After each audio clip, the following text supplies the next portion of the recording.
Olá pessoal, aqui é a enfermeira Laís Santos, a professora de segurança do colaborador. Vamos dar início agora à nossa aula de número 9, onde veremos sobre gerenciamento de resíduos e acidentes biológicos, ok? Então, galera, gerenciamento de resíduos, o que se trata essa questão? Sabemos que um trabalho em ambiente hospitalar ele vai gerar toneladas de lixo por ano, de resíduo por ano. E o descarte apropriado desses resíduos vai ser responsabilidade de todos os envolvidos no cuidado da saúde, ou seja, o próprio profissional que está gerando o resíduo é responsável, a direção do hospital, a enfermeira responsável pelo setor, até mesmo os pacientes. Então, todos são responsáveis pelo gerenciamento desses resíduos que são produzidos. A segurança do paciente, dos profissionais, das comunidades, do meio ambiente, depende do descarte apropriado dos resíduos produzidos. Em locais com geração de resíduos biológicos, o cuidado com o descarte deve ser ainda mais cuidadoso. O potencial de contaminação desses resíduos é muito alto. Portanto, todo serviço de saúde ele tem que ter um PGRSS, Programa de Gerenciamento de Resíduos Sólidos da Saúde. Qual é o processo de geração de resíduos? Inicialmente, ele vai ser gerado, vamos aqui dizer como exemplo uma gaze, vai ser utilizada para fazer um curativo e depois ela tem que ser descartada, vai ser jogada fora. E aí deu-se a geração daquele lixo. Acondicionamento, de que forma que ele vai ser guardada, que ela vai ser acondicionada até o seu transporte para o destino final. Armazenamento, depois que ela foi acondicionada no setor, ela vai ser armazenada em algum local e aguardar a coleta. Coleta, de que forma que os profissionais são responsáveis, vão coletar esse material e tirá-lo do hospital. Transporte, destinação e disposição final. Ele vai ser transportado para ser incinerado ou qualquer outro tipo de procedimento que ele vai sofrer para deixar de ter um potencial de contaminação e, por fim, ele vai ser dado uma disposição final. É incineração? É aterro sanitário? O que vai ser feito com esse resíduo? A Anvisa, a Agência Nacional de Vigilância Sanitária, ela publicou em 7 de dezembro de 2004 a RDC número 306, Resolução da Diretoria Colegiada, lembra? Que vai dispor sobre o regulamento técnico para o gerenciamento de resíduos de serviços de saúde. Os resíduos sólidos, de acordo com a norma brasileira, da Associação Brasileira de Normas Técnicas, a BNT, são resíduos no estado sólido ou semissólido que resultam de atividades de origem industrial, doméstica, hospitalar, comercial, agrícola, de serviços e de varrição, que as pessoas que varrem e limpam as ruas. Ficam incluídos nessa definição os lodos provenientes de sistemas de tratamento de esgoto, aqueles gerados em equipamentos e instalações de controle de poluição, bem como determinados líquidos cuja particularidade tornem inviável o seu lançamento na rede pública de esgotos ou corpos de água, ou rios, oceanos, etc. Ou exijam para isso soluções técnicas e economicamente inviáveis em face à melhor tecnologia disponível. Por exemplo, a gente tem aí a lama das mineradoras, que aconteceu um acidente na mineradora Vale, nós vimos lá em Minas Gerais, lembram disso?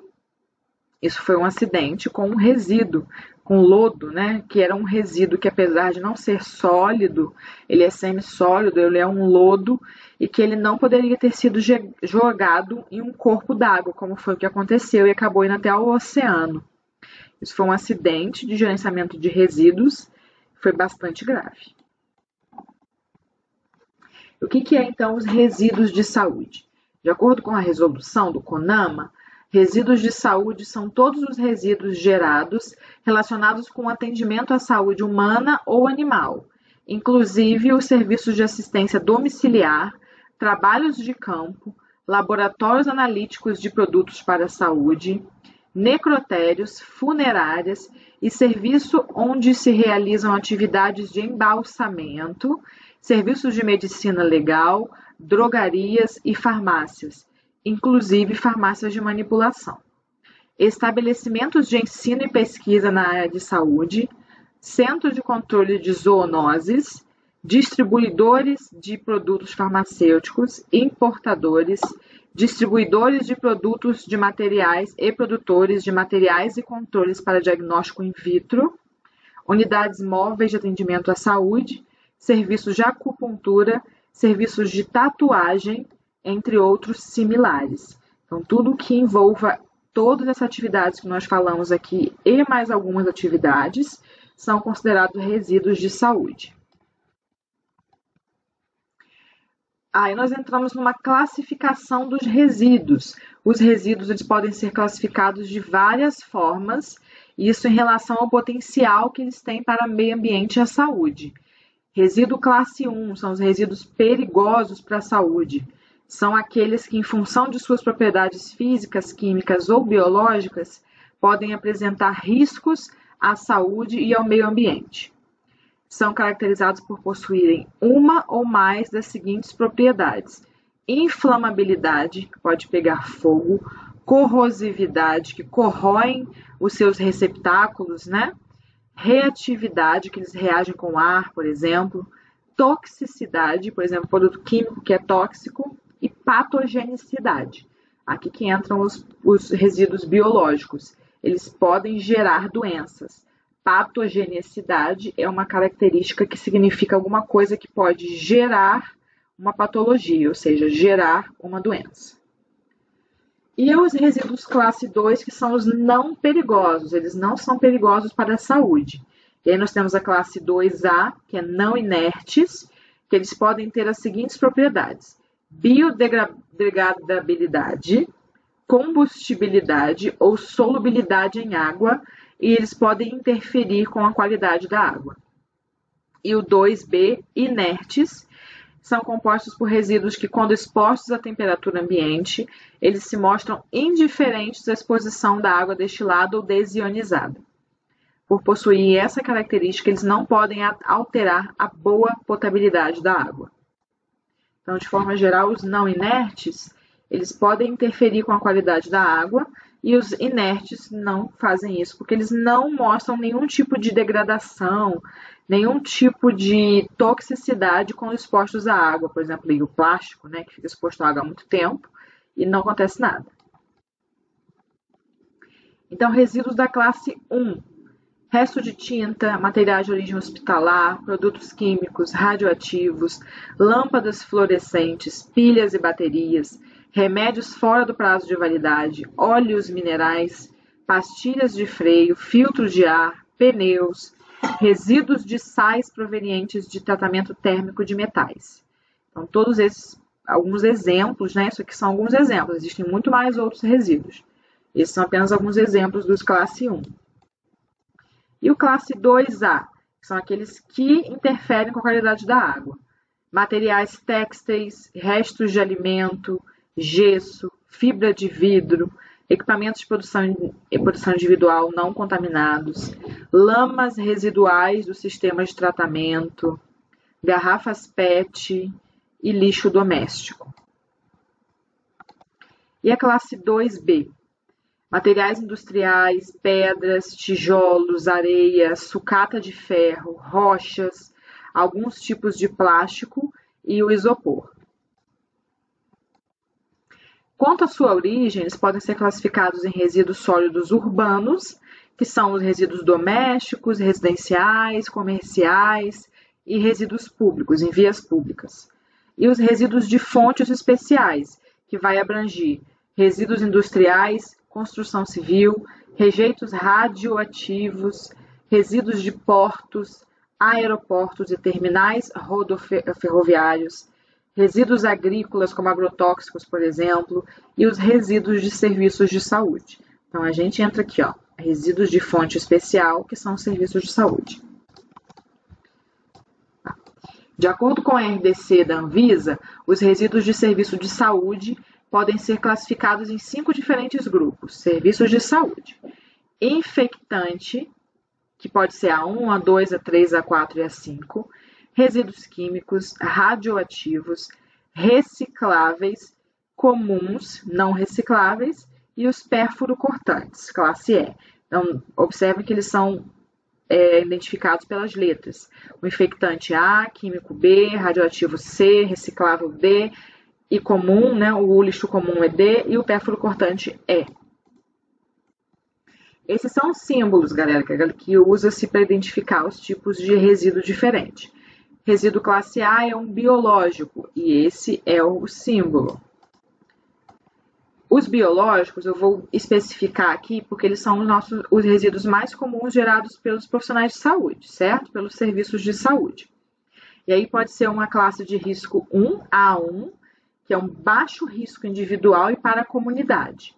Agentes biológicos conhecidos por não causarem doenças no homem ou nos animais adultos sadios.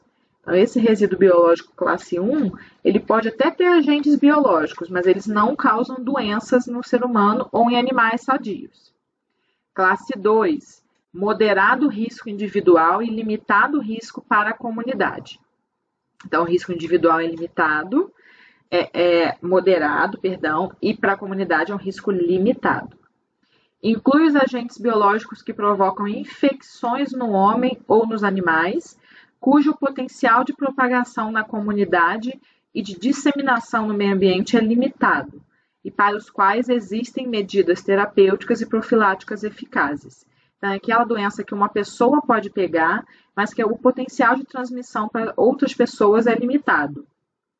E também aqueles que tenham remédio, que tenham medidas de prevenção ou de tratamento já identificadas. Classe de risco 3 é um alto risco individual e um moderado risco para a comunidade. Isso vai incluir os agentes biológicos, que possuem capacidade de transmissão por via respiratória e que causam patologias humanas ou animais potencialmente letais, mortais, né? Para as quais existem usualmente medidas de tratamento ou de prevenção. Eles representam risco se disseminados na comunidade e no meio ambiente, podendo se propagar de pessoa a pessoa. Aí já é um agente biológico, ele tem um alto risco, porque as pessoas que pegam têm mais chance de transmitir para outras pessoas na sua comunidade. E existem ainda medidas de tratamento ou de prevenção, porém existe um risco grande desse vírus ou dessa bactéria ela se disseminar na comunidade e no meio ambiente e causar sérios danos. Por exemplo, a tuberculose, né? Alguma pessoa pode pegar e tem o risco dela passar para a sua comunidade. Resíduo de classe 4, elevado risco individual e elevado risco para a comunidade. Nessa classificação do Ministério da Saúde, inclui agentes biológicos que representam grande ameaça para o ser humano e para os animais, implicando grande risco a quem os manipula, com grande poder de transmissibilidade de um indivíduo a outro, não existindo medidas preventivas e de tratamento para esses agentes. Aí vão entrar o antraz, né, galera, que a gente costumava ver antigamente, aquelas pessoas que estudam superbactérias em laboratório. Essas pessoas que manipulam têm que ter um grande cuidado com os resíduos produzidos, porque um resíduo contaminado com antraz, contaminado com Covid, né, ainda são coisas que não tem nenhum tipo de tratamento para corrigir caso essa pessoa se contamine e passe para a comunidade. E por fim, o grupo A5, que é o mais extremo de todos, o mais perigoso de todos. São órgãos, tecidos, fluidos e todos os materiais envolvidos na atenção à saúde de indivíduos ou animais com suspeita ou certeza de contaminação por príons. Príons são os agentes infecciosos compostos por proteínas modificadas. Então, eles são altamente contagiosos e não existe nenhum tipo de medicação para isso. Um príon normal, esse príon aqui, ele é modificado, ele vira um príon patogênico, que causa doenças muito graves e que não existe nenhum tipo de tratamento para isso ainda.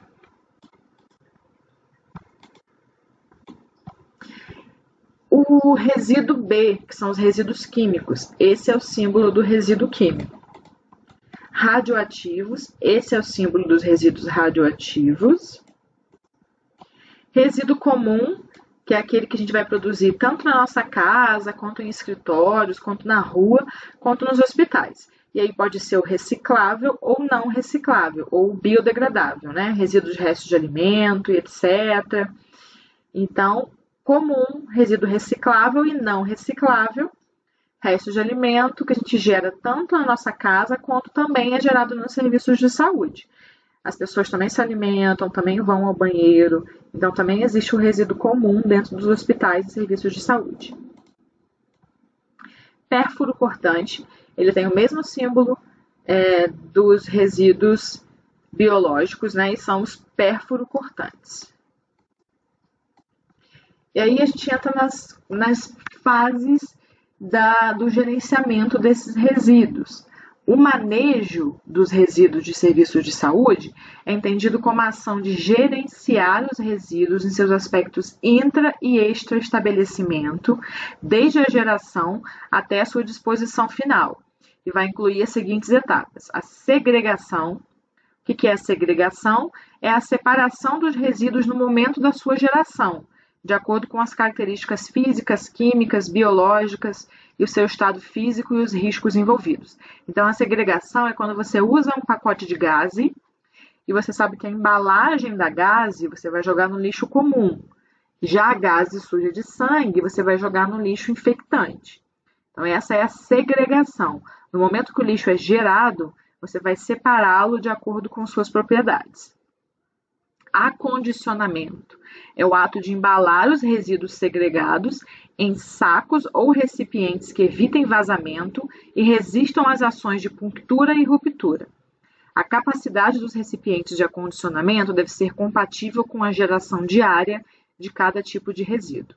Então, o acondicionamento é quando você vai segregar e depois de você segregar, você vai acondicionar, você vai guardar em sacos ou recipientes. Por exemplo, lixo comum a gente bota em sacos. Lixo pérfuro cortante tem que ser acondicionado dentro das caixas de pérfuro cortantes. Você não pode guardar aqui dentro, por exemplo, uma agulha infectada.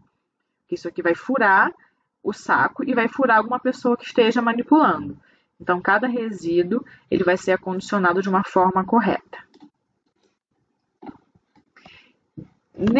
Nessa questão da segregação, nós temos uma coisa bastante importante aqui nos ambientes hospitalares: a cor dos sacos e a cor das lixeiras. Todas as lixeiras elas têm que ser identificadas com o símbolo correspondente ao tipo de lixo que você vai jogar ali dentro.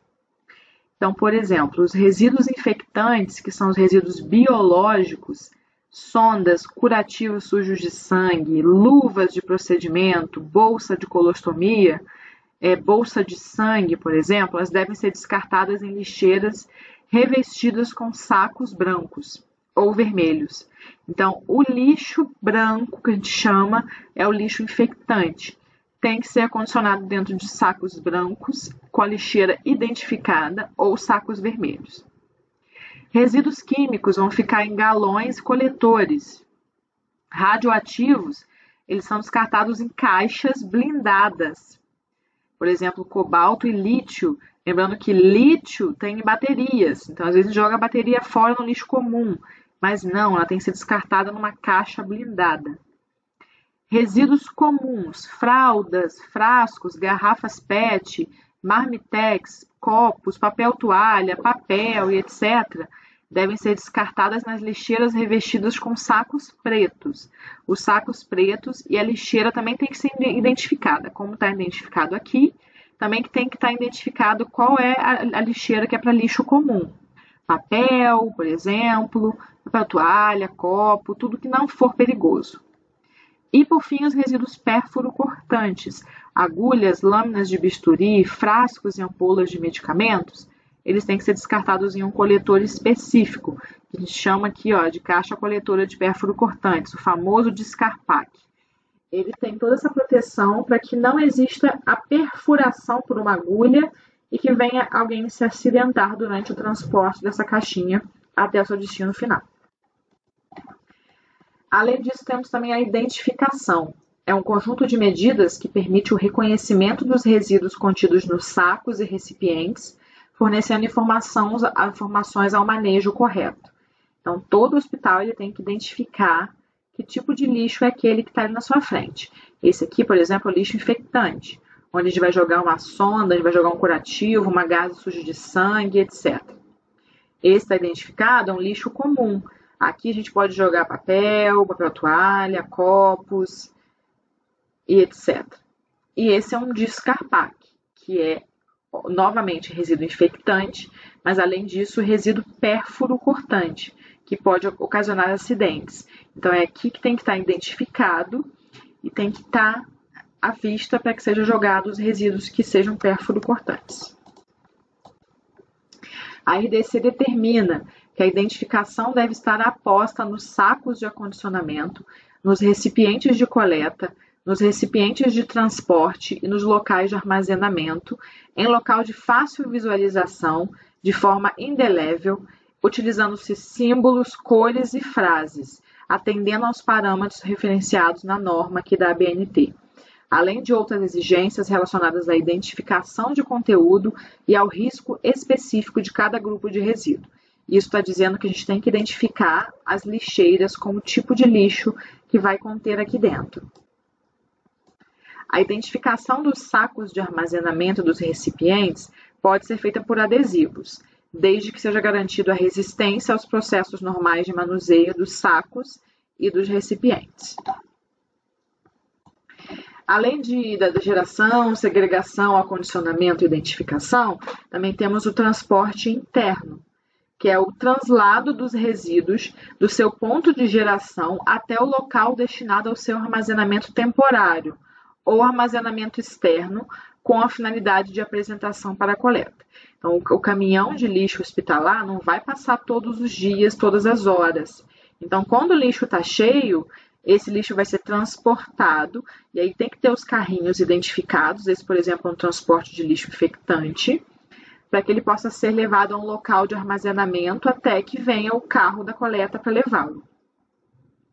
Armazenamento temporário é a guarda temporária dos recipientes contendo os resíduos já acondicionados, por exemplo, dentro de sacos, em local próximo ao ponto de geração, visando agilizar a coleta dentro do estabelecimento e otimizar o deslocamento entre os pontos geradores e o ponto destinado à apresentação para a coleta externa. Não pode ser feito armazenamento temporário com disposição direta dos sacos sobre o piso, sobre o chão, sendo obrigatória a conservação dos sacos em recipientes de acondicionamento. Então, se, como eu disse para vocês, o caminhão de lixo não passa toda hora, a gente precisa armazenar num local temporário até que seja feita a coleta e levado para o caminhão de lixo que vai dar o destino a esse tipo de lixo. Tratamento. O que é o tratamento do lixo?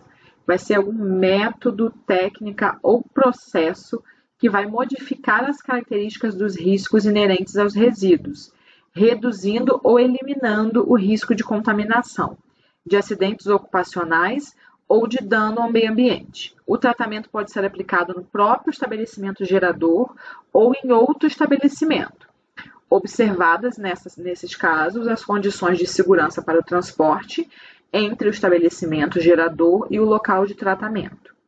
Os sistemas para tratamento de resíduos devem ser objeto de licenciamento ambiental de acordo com a resolução do CONAMA e são passíveis de fiscalização e de controle pelos órgãos de vigilância sanitária e meio ambiente. Tratamento, a gente vai pegar o lixo contaminado, o lixo que tem risco biológico, a gente vai eliminar ou diminuir de alguma forma esse risco. Por exemplo, incinerando ou colocando numa autoclave para que se mate todas as bactérias, e aí, se isso acontecer, esse lixo pode ser descartado no lixo comum, se não existir mais o risco de contaminação. Se existir o risco de contaminação, ele ainda tem que ser disposto como lixo contaminado.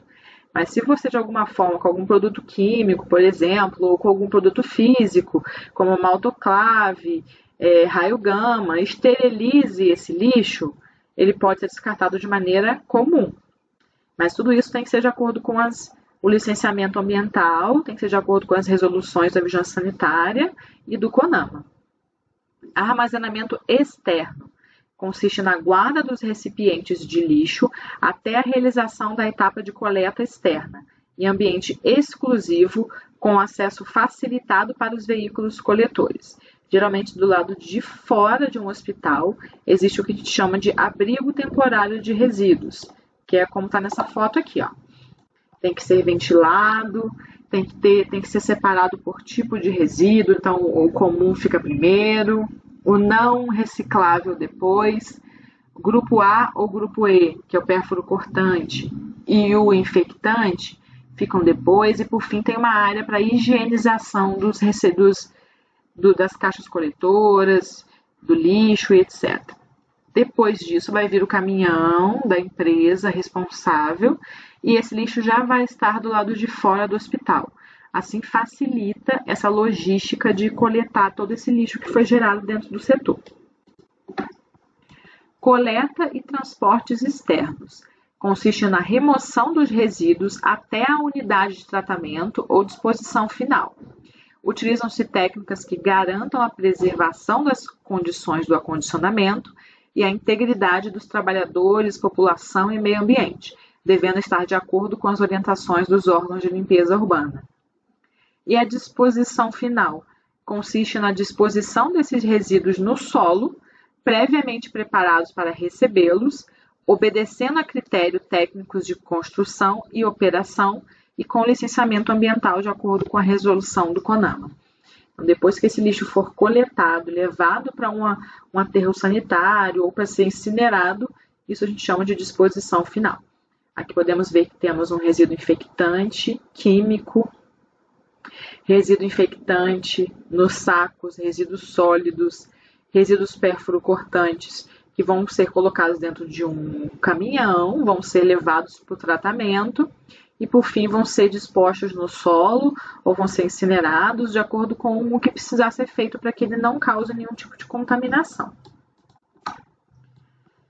E na política de resíduos? A gente vai ter sempre que planejar aspectos ambientais envolvidos, requerimentos legais, objetivos e metas, implementar a operação, estrutura, treinamento das pessoas, manuseio e condicionamento, pré-tratamento, destinação final, documentação do programa de gerenciamento de resíduos, controle operacional.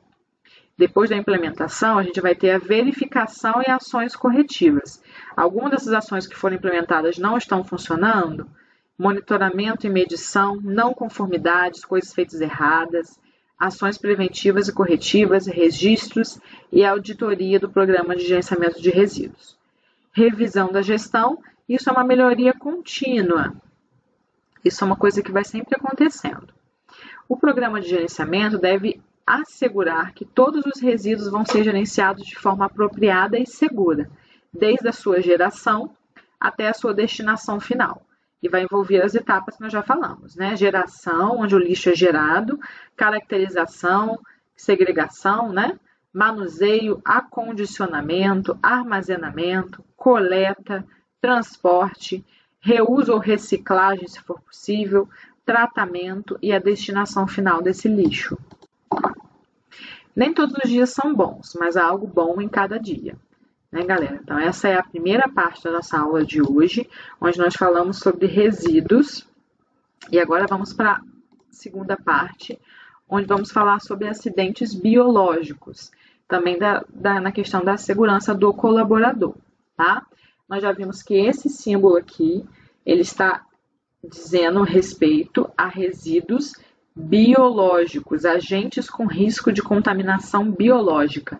Vamos relembrar o que é isso?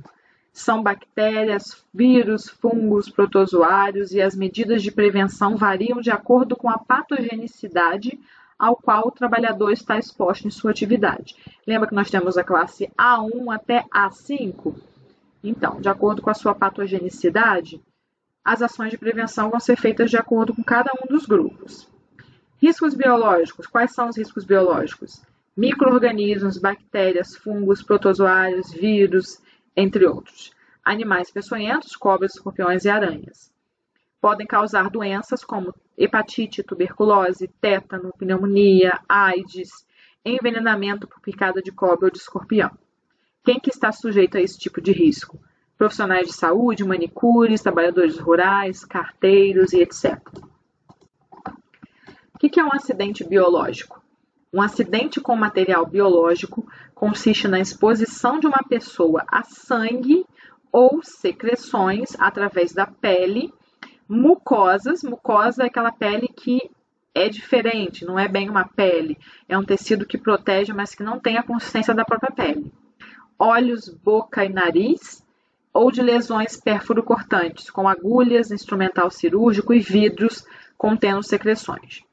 Considera-se sempre a possibilidade desses fluidos estarem contaminados, principalmente pelos vírus da hepatite B e C e do HIV.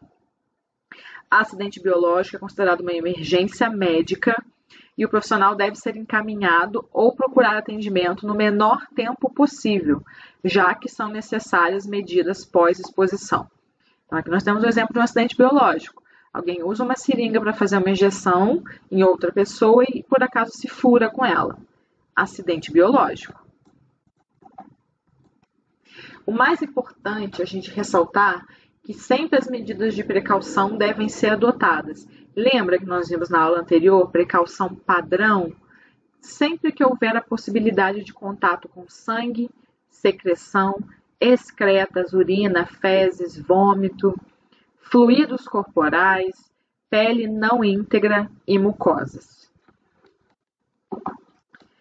Quais são as medidas de precaução padrão? Vamos lembrar, lavagem das mãos, sempre que elas estiverem sujas, antes e após contato com o paciente, efetuar procedimentos terapêuticos e diagnósticos, mesmo quando você usar luvas, entre procedimentos no mesmo paciente, realizar trabalhos hospitalares, atos ou funções fisiológicas, ir ao banheiro, por exemplo, manipular materiais e equipamentos, contato direto acidental com sangue ou fluidos, imediatamente lave suas mãos. Término da jornada de trabalho, você vai embora do hospital, você vai lavar suas mãos. E quando você retirar as luvas. Outra medida da precaução padrão, o uso de luvas.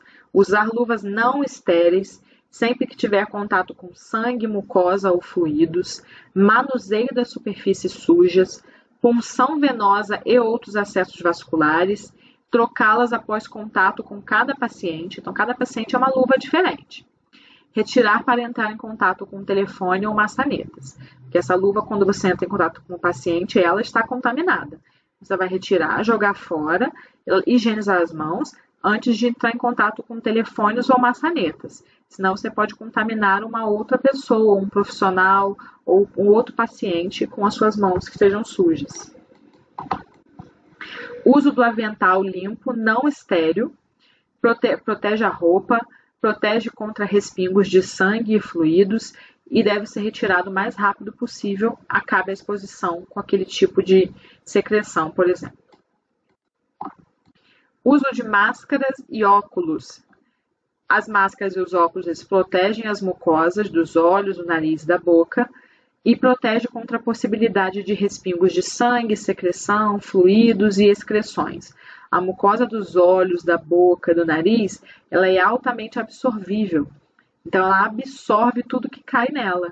Então, existe esse risco de contaminação biológica pela mucosa dos olhos, do nariz e da boca. Como nós vimos agora aí com o Covid, né, gente? E outras medidas de prevenção a acidentes biológicos. Nunca reencapar as agulhas, isso aqui pode acontecer. Materiais pérfuro-cortantes devem ser desprezados em recipientes próprios, já falamos sobre isso na aula passada, lembra? Não desconectar a agulha da seringa, sempre vai, a não ser que tenha aquela caixa especial, como mostrei na aula passada. Não utilizar agulhas para fixar papéis, né? Tem gente que faz isso, usa agulha como alfinete, para poder prender papel em algum lugar. Ao utilizar material pérfuro-cortante, garantir a imobilização do paciente, garantir que o paciente não vai te chutar e vai jogar a seringa em cima e com a agulha em cima de você. Jamais utilizar os próprios dedos como anteparo, nem tem por que falar isso, né, gente? Você vai segurar uma agulha com o seu dedo? Nunca vai dar certo.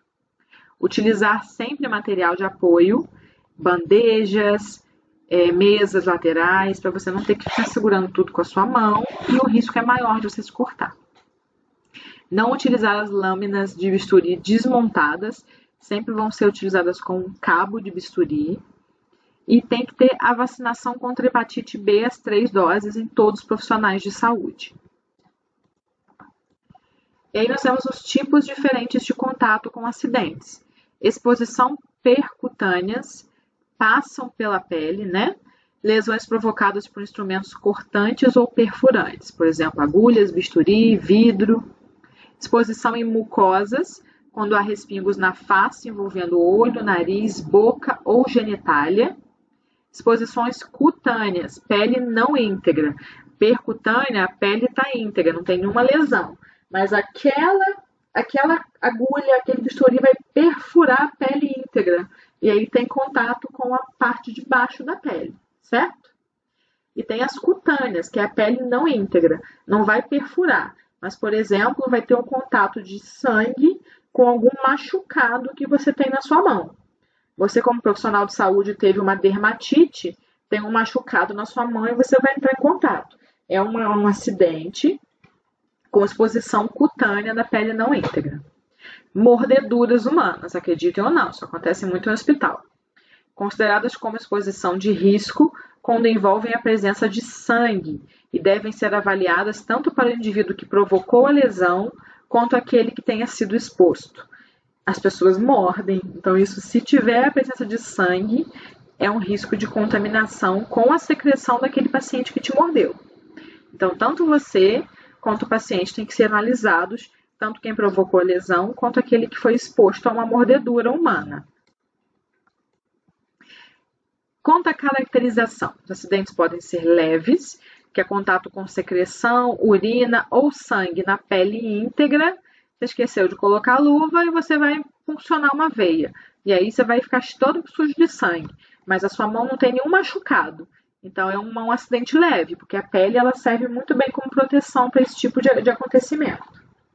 Um acidente moderado, que é um contato com secreção ou urina em mucosas, ou olhos, boca, genitália e nariz, sem que tenha sangue no meio da situação ali.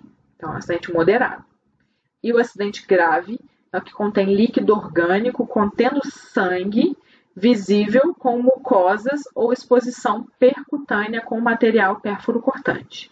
Esse é um acidente considerado grave, quando existe sangue do paciente e ele entra em contato percutâneo ou com as mucosas de algum profissional de saúde, ou qualquer tipo de acidente com material pérfuro-cortante. São acidentes graves.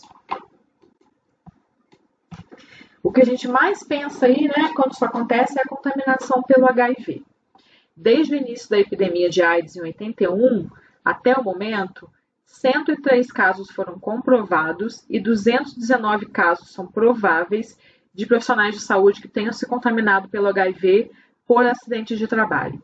Tenham sido publicados em todo o mundo. Ah, mas é só isso? Não, tem muito mais. Mas pode ser que ele seja descoberto tardiamente e não é associado ao acidente de trabalho, vai ser associado a algum outro tipo de transmissão, ou pode ser que não tenha sido publicado.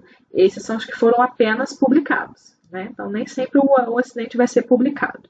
E aí fizeram um estudo sobre isso, para a gente ver a chance de uma pessoa pegar uma doença, considerando uma exposição. Uma lesão profunda tem um odds ratio, né, uma chance de você pegar a doença de 15%. Uma chance de pegar HIV de 15%. Por exemplo, uma perfuração com uma agulha que vai atravessar o seu dedo. Uma lesão considerada profunda. Sangue visível no dispositivo. Se tinha sangue no dispositivo no momento em que você se perfurou com algum paciente HIV positivo, a chance de você ter HIV é de 6,2%. Uma agulha que estava numa veia ou numa artéria do paciente fonte, né, que foi de quem você se cortou, 4,3% de chance. Paciente fonte com AIDS em fase terminal. Então, se o paciente de que gerou o acidente ele for um paciente que tenha AIDS em fase terminal, ou seja, ele está com o vírus do HIV percorrendo o seu corpo naquele momento e está grave, a chance de você pegar HIV é de 5,6%. E o uso da zidovudina, que é uma medicação antiviral que o pessoal que tem HIV toma após a exposição.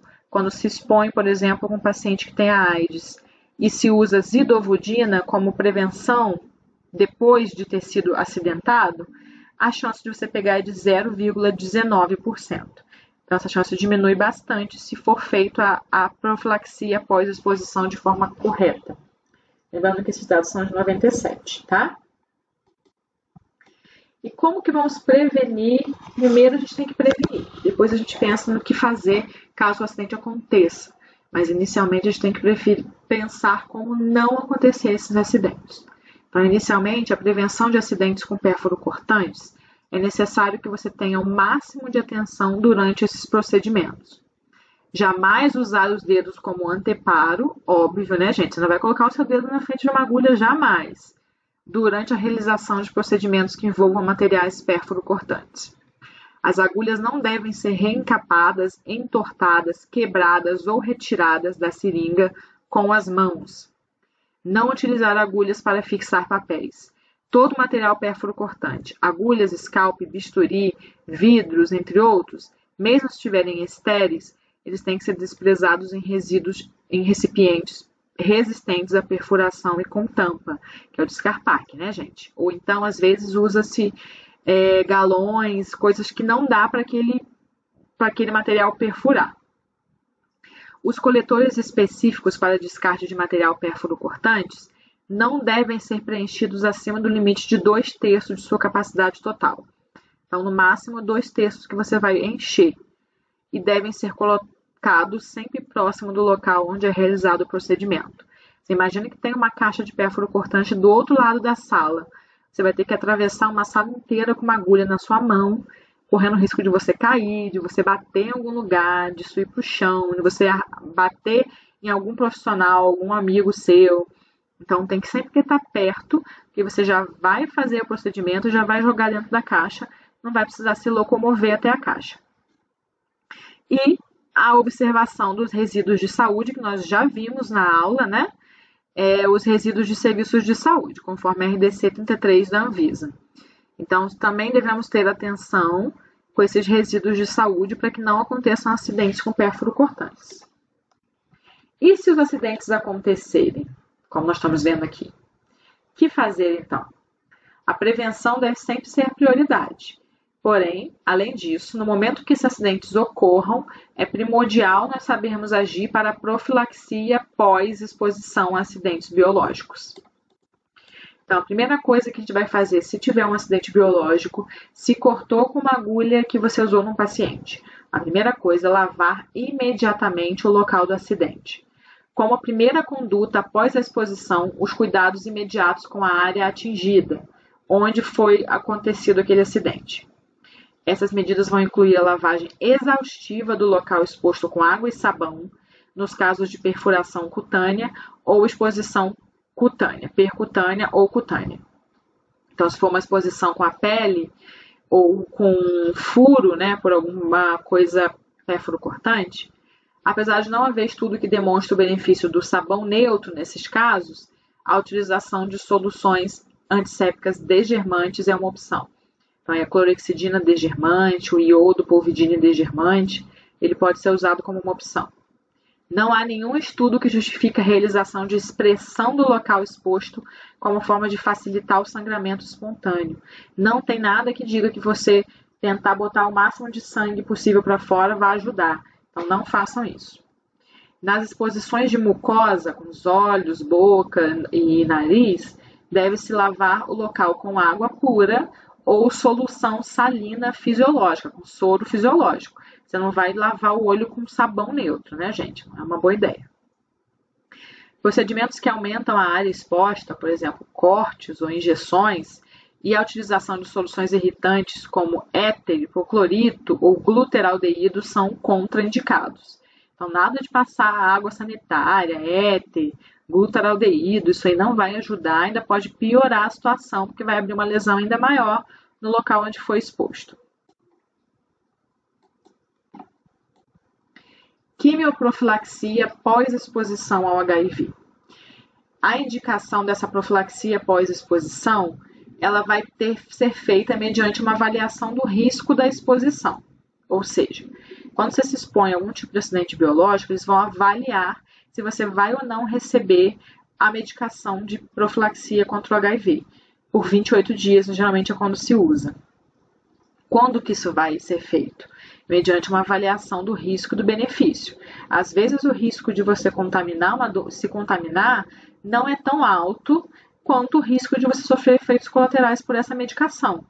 Então, isso vai ter que ser sempre muito bem avaliado. Então, a gente vai avaliar a definição do tipo de material biológico envolvido. Foi sangue, foi fezes, foi urina, foi vômito, o que foi envolvido? A gravidade da lesão e o tipo de exposição, identificação ou não do paciente-fonte. Você vai dar para identificar de quem que veio essa lesão ou não. Por exemplo, se você se corta com uma agulha que você acabou de usar no paciente, você sabe de quem vem aquela agulha. Mas se você corta com uma agulha que está por cima de algum lugar que você não sabe quem é o paciente, isso também é uma outra situação. E se você sabe que esse paciente é HIV ou não, tá? Se você sabe que esse paciente não é HIV, já vai ser uma situação diferente. As condições clínicas, imunológicas e laboratoriais do paciente-fonte, que é do paciente que você usou antes de se perfurar, vão ser identificados como infectado pelo HIV/AIDS. Se o paciente for infectado pelo HIV/AIDS, aí já vai ser pensada numa quimioprofilaxia se você se furar com algum tipo de equipamento desse paciente. Os critérios de gravidade, quando existe um risco de acidente, gravidade na avaliação do risco do acidente, teve um acidente, qual é o risco de você se contaminar com HIV dentro daquele acidente? Os mais graves são os acidentes que envolvem muito sangue, que são lesões profundas provocadas por material pérfuro-cortante, presença de sangue visível no instrumento, teve sangramento, acidentes com agulhas previamente utilizadas na veia ou artéria de um paciente e acidentes com agulhas de grosso calibre. Quanto maior, mais chance de ter algum tipo de contaminação. Maior inóculo viral, representado por pacientes com infecção pelo HIV/AIDS em estágios avançados da doença ou com uma infecção aguda pelo HIV. Se for aquele paciente que é HIV, mas que ele está controlado, o risco é menor. Apesar desse risco do alto título do HIV no paciente ser associado a um maior risco de transmissão, a possibilidade de transmissão de um paciente com baixa carga viral deve ser considerada nas exposições de alto risco. Então, se o paciente for HIV e ele não controlar a doença, ele vai ter uma titulação alta, ou seja, muitos vírus circulando no sangue dele. Porém, mesmo se ele tiver uma titulação baixa, ele está tratando o HIV e ele não tem nenhum tipo de vírus, ele tem pouca quantidade de vírus na corrente sanguínea. Mesmo assim, tem que ser avaliada a profilaxia, mesmo com uma baixa carga viral desse paciente. A quimioprofilaxia, ou seja, profilaxia, uso de medicamentos antivirais, você vai tomar a mesma coisa que os pacientes de HIV tomam, como uma forma de tentar impedir uma contaminação, caso você tenha tido contato com aquilo vindo do paciente. Ela deve ser recomendada aos profissionais de saúde que sofram exposição com risco significativo de contaminação pelo HIV. Para exposições com menor risco, a quimioprofilaxia deve ser considerada na presença de altos títulos virais no paciente fonte. Então, se for uma exposição maior, a quimioprofilaxia vai ser feita, independente do paciente ter ou não uma carga viral alta. Mas se ele tem uma carga viral alta, até os acidentes mais leves deve ser considerado a quimioprofilaxia. Observando que a quimioprofilaxia pode não ser justificada nas situações com risco insignificante de contaminação, nas quais o risco de efeitos tóxicos do medicamento vai ultrapassar o risco de transmissão do HIV. Então, às vezes, o risco do medicamento é maior do que o risco de você se contaminar. E, nesse caso, não vai ser feita a quimioprofilaxia. Quando for indicada, a profilaxia pós-exposição deve ser iniciada o mais rápido possível, idealmente nas primeiras horas após o acidente. Alguns estudos sugerem que a quimioprofilaxia não é eficaz quando iniciada de 24 a 48 horas após a exposição. Então, se for indicada, a quimioprofilaxia tem que acontecer logo no começo, logo após o acidente. Por isso, não demorem para tomar uma atitude caso tiverem algum acidente com pérfuro cortante. Não vão para casa pensar. Na mesma hora, já informem a enfermeira, já informem a CCIH para que seja feita a indicação ou não da quimioprofilaxia. Recomenda-se que o prazo máximo para o início da quimioprofilaxia seja de 72 horas após o acidente, e a duração é de 28 dias. Na dúvida sobre o tipo de acidente, é melhor começar a profilaxia e depois reavaliar a manutenção ou mudança no tratamento. Então, se estão na dúvida se é indicado ou não, vai ser iniciado e depois que for avaliado, vai ser suspenso ou mantido o tratamento. Então, aqui nós temos se vai ser feito ou não a profilaxia de um paciente com medo, né, de se pegar HIV, caso algum profissional de saúde se fure. O que está em laranjinha é a exposição percutânea, ou seja, com perfuração da pele, com uma agulha, por exemplo, e o que está em verdinho é uma exposição da membrana mucosa ou pele não íntegra, um machucado ou olhos, por exemplo. Então, vamos ver aqui os dois extremos. Se o paciente tiver HIV assintomático ou tiver uma carga viral baixa, menos que 1.500 cópias do vírus por ml, se for uma exposição mais grave, vão ser indicadas 3 drogas. Menos grave, 2 drogas antivirais. Se for exposição de membrana, grande volume, 2 drogas. Pequeno volume, considerar 2 drogas ou menos. Se for um HIV sintomático, a pessoa está com sintomas, ela tem AIDS ou a carga viral está elevada, mais que 1.500 cópias, se for uma exposição mais grave, 3 drogas. Menos grave, 3 drogas. Grande volume de exposição de membrana, 2 drogas, ou pequeno volume, 3 drogas e pequeno volume, 2 drogas.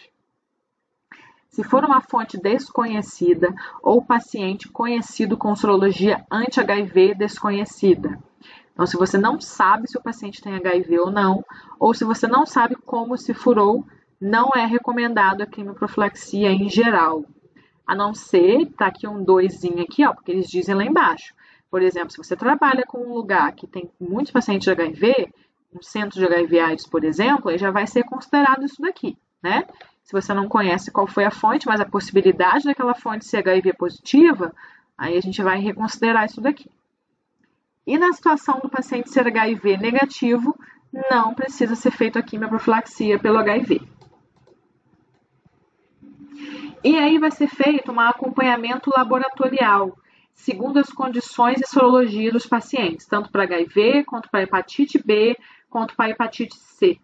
Então, aqui, ó, se o paciente for conhecido, você sabe quem é o paciente, sabe que ele tem HIV positivo, mas não tem nem hepatite B, nem hepatite C. Vai ser feito o acompanhamento para o HIV. Paciente conhecido, positivo para HIV, positivo para hepatite B, negativo para hepatite C. Vai ser feito um acompanhamento para HIV e hepatite B. Se for conhecido o paciente, for positivo para os 3, vai ser acompanhado a sorologia dos 3 doenças.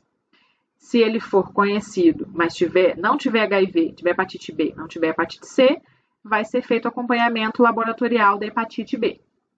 Conhecido, HIV negativo, hepatite B positivo e hepatite C positivo, vai ser acompanhado para hepatite B e para hepatite C.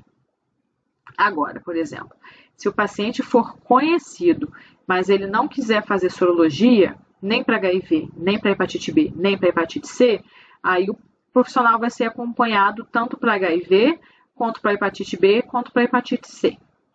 Se o paciente for desconhecido, você não sabe quem é o paciente fonte, você não sabe se ele tinha HIV, hepatite B ou hepatite C, também vai ser feito o acompanhamento para as 3 doenças. E se o paciente for conhecido e ele não tiver nem HIV, nem hepatite B, nem hepatite C, não tem necessidade de ser feito acompanhamento laboratorial desse profissional de saúde, ok? Então, quais são as condutas em caso de acidentes biológicos? Primeiro, cuidados locais imediatos com a área de exposição, o local onde você se acidentou. Em exposições percutâneas ou cutâneas, lavar com água e sabão. Em caso de exposição com mucosas, lavar com água e soro ou soro. Determinar o risco da exposição. A gente vai ver se tem algum risco do material. Que tipo de material está envolvido? Se é sangue, material biológico com sangue, outros materiais biológicos infectantes, exposição a tecidos ou materiais concentrados com vírus. que tipo de exposição que foi, se foi acidente percutâneo, exposição de mucosa, área de pele não íntegra, mordedura. 3. Vamos avaliar o paciente que foi a causa do acidente. Avaliar se ele tem risco de infecção baseado na anamnese, registro em prontuário, resultados de exames laboratoriais prévios, lembrando que a gente só pode fazer teste no paciente mediante sua autorização, mesmo se estiver envolvido com algum acidente de algum profissional. Se o paciente se recusar, a gente vai tratar como paciente desconhecido e nós não vamos fazer o teste nele sem autorização dele, tá, gente? Os testes indicados para esse paciente fonte, o paciente que gerou esse acidente, é o teste de hepatite B, de hepatite C e o anti-HIV. Se não tiver a sorologia do laboratório, vamos considerar o teste rápido. Nós vimos na aula de apoio, não, vocês não viram não, mas vão ver. Na aula de apoio a exames, como que faz os testes rápidos. Os resultados dos testes sorológicos não deverão ser motivo para atraso do início das medidas profiláticas. Então, a gente não vai esperar o resultado ficar pronto. Se for um alto risco, a gente vai começar a profilaxia com a medicação e depois que sair o resultado, se for negativo, a gente suspende, certo? Para exposições envolvendo um paciente fonte desconhecido, ou seja, tá um descarpaque lá cheio de seringas, cheio de agulhas, você se fura pelo descarpaque, você não sabe de quem era aquele paciente. Então, a gente vai avaliar o risco de infecção, tanto para hepatite B, C, quanto para HIV. Seringas ou agulhas descartadas não devem ser testadas para avaliação de contaminação viral.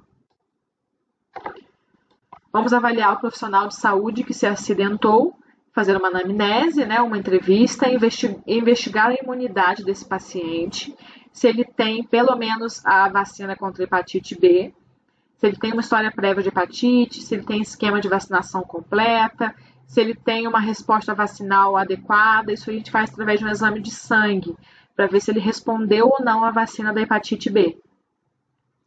Realizar aconselhamento, testagem sorológica e outros exames laboratoriais durante todo o período de acompanhamento.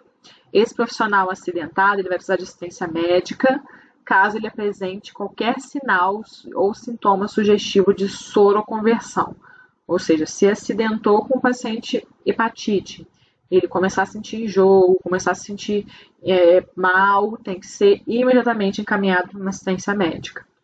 Além disso, também exige assistência psicológica, né, gente? A gente acaba ficando estressado. Se isso acontece com a gente, é uma situação de muito estresse e esse paciente ele pode precisar de um acompanhamento psicológico também, esse profissional, né? Indicar medidas profiláticas em exposição com alto risco de transmissão pela hepatite B e hepatite C. Não existem medidas profiláticas, então é só acompanhar mesmo. E HIV, nós já vimos lá, tem no fluxograma 1, né, que é iniciar a quimioprofilaxia antirretroviral o mais precocemente possível. Lembra que nas primeiras horas é o ideal, a partir de 24 horas perde a eficácia e após 72 horas não adianta mais fazer.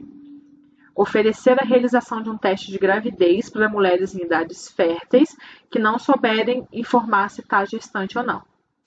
Indicar um profissional especializado no atendimento de infecção pelo HIV nos casos em que há suspeita de resistência viral e prescrever a profilaxia por 28 dias nos casos de alto risco de infecção pelo HIV. E a profilaxia do tétano, quando ocorre um acidente desse tipo? Se o profissional tiver um ferimento limpo ou superficial ou outros tipos de ferimento. Se a dose de vacina tiver incerta ou menos de 3 doses de vacina, se ele não souber que ele tomou a vacina ou não, vai ser feita a vacina e não precisa ser feito o soro se for um ferimento limpo. Se for um ferimento grave, ele vai fazer a vacina e vai fazer o soro antitetânico também. 3 doses, a última dose há menos de 5 anos. Não precisa fazer nem vacina nem soro para nenhum tipo de ferimento. 3 doses ou mais, última dose entre 5 a 10 anos. Não precisa se for ferimento leve, limpo, superficial. Precisa fazer uma dose de reforço se for um ferimento mais grave. Se ele tiver 3 doses e a última dose for há mais de 10 anos, se for um ferimento limpo, a gente vai só fazer uma dose de reforço. Se for um ferimento profundo, a gente também vai fazer mais uma dose de reforço, ok? É necessário comunicar o acidente de trabalho com exposição ao material biológico à ficha, através da ficha de notificação para a vigilância epidemiológica, né, que é a vigilância sanitária relacionada à saúde, e também vai ser necessário preencher uma comunicação de acidente de trabalho. Não fiquem receosos, gente. Se acontecer algum acidente de trabalho com vocês envolvendo material biológico, entrem em contato com a segurança do trabalho, façam a notificação e façam a comunicação de acidente, porque isso é uma proteção que vocês vão ter como trabalhadores, de que vão ser assistidos pelo hospital, pela instituição onde vocês se acidentaram. Depois de 3 dias, se você não fez uma comunicação de acidente de trabalho, se você não fez a notificação, eles podem dizer simplesmente que você se contaminou com HIV de forma sexual, por exposição sexual. Então, tem que ser feita a comunicação de acidente de trabalho. Se não for feito, a empresa ou hospital não tem nenhum tipo de responsabilidade sobre aquele acidente, tá? Então, se houver um acidente, não fiquem com vergonha, façam a comunicação do acidente de trabalho, procurem assistência médica imediata e também tem que ser feita a notificação através de um SINAM para o Ministério, para a Vigilância Epidemiológica, perdão. Tá bom, galera? Lá na plataforma eu vou deixar os vídeos, tanto dessa aula quanto da aula de gerenciamento de resíduos e também as atividades. Qualquer dúvida é só entrar em contato comigo pelos contatos que estão aqui nesse site aqui, tá bom? Nesse slide aqui. Comece fazendo o que é necessário, depois faça o que é possível e, de repente, você estará fazendo o impossível. Uma frase aí de São Francisco de Assis. Então, galera, uma boa semana para todos e nós vemos na próxima aula.